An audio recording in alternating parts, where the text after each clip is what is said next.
अप्रकाशो प्रवृत्तिश्च प्रमादो मोह एव च तमस्येतानि जायन्ते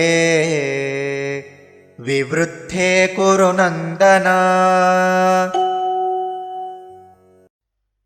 अप्रकाशः अप्रवृत्तिः च प्रमादः मोहः एव च तमसि एतानि जायन्ते विवृद्धे कुरु नन्दन। अप्रकाशो प्रवृत्तिश्च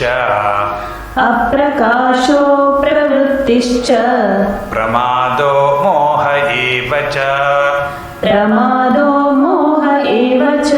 तमस्येतानि जायन्ते विवृद्धे कुरु नन्दन।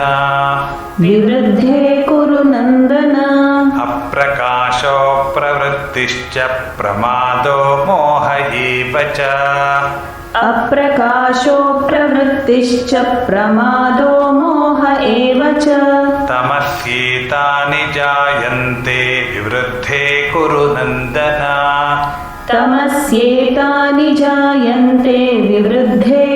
नन्दन।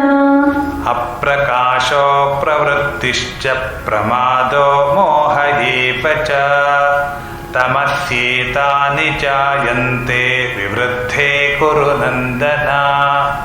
अप्रकाशो प्रवृत्तिश्च प्रमादो मोह एव च तमस्येतानि जायन्ते